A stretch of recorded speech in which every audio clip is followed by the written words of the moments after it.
when it gets to December 26th Mm-hmm. and we look back at the previous 4 weeks, what is it that we're going to remember and care most about?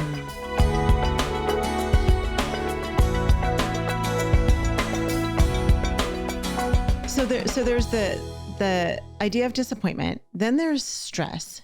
Yeah. And man, Christmas can be one of those times. I think the holidays, we hear the statistics over and over again that the holidays are the highest rate of suicide and depression for a lot of people because there's so much stress that surrounds the holidays. And so this is, like we talked about, this is the time where we can reach out to those who are, who we surround, whether it's people at work, whether it's our neighbors, whether it's people at church, which, by the way, don't assume that because people are at church singing Christmas carols that they're having joy and that they're happy and that things are going well for them. We need to learn how to read people and get to know people and ask questions and just find out how we can encourage one another.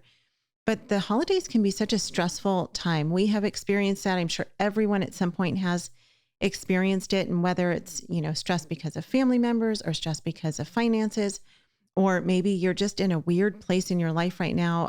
Who knows? I mean, there's so many things that can cause stress. How do we navigate through the holidays when everything around us just seems to be falling apart and stressful?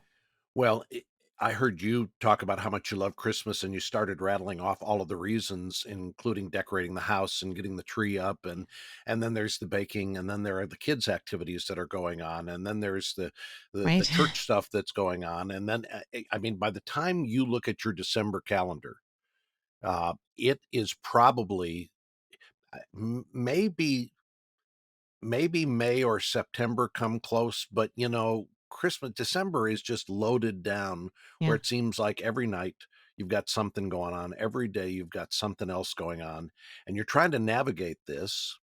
In the midst of all of the activities, you have the priorities of buying the gifts, taking back Mhm. the ones that are the wrong one after you bought them, Right. sending them back. I mean, and there's the financial pressure. You mentioned that. Yeah. This is yeah, I'm guessing you're probably a little type A. Would that be right to say that you're a I'm little more a type driven? B.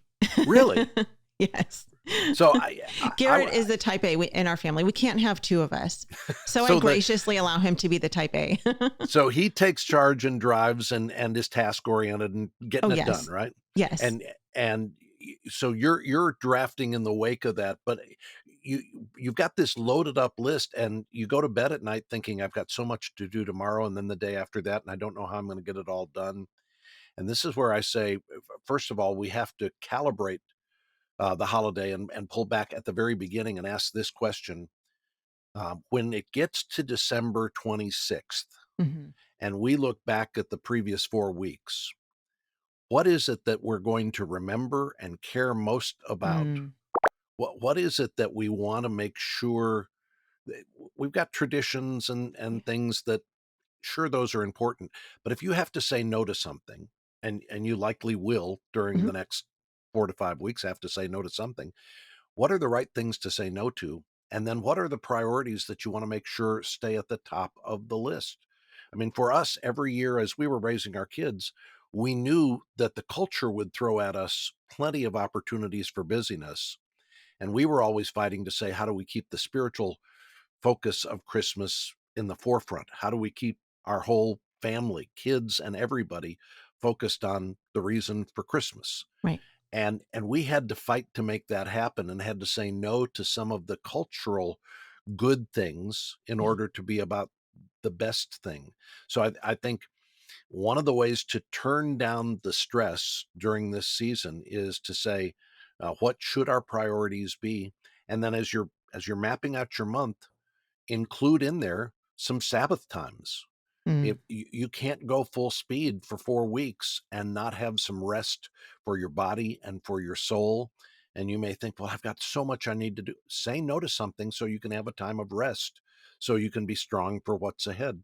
I think we have to have a strategy for managing the holiday season, or it will crush us. Yeah. Yeah. Agreed. And I think when we do that, as we're looking at all the different things that are ahead of us, we need to do this as a family. And I find myself oftentimes just kind of trying to take charge and do things on my own or say yes or no to things on my own. And I have to often remind myself like, oh, wait, we're a family. I need to talk to my husband about this and even talk to my girls about this because they're older now and they really have an opinion. And so those are decisions we need to make as a family because it's certainly not all about me, nor is it all about them. And so we need to say no to our kids for certain things as well. But as a family figuring out. So that is a really good reminder.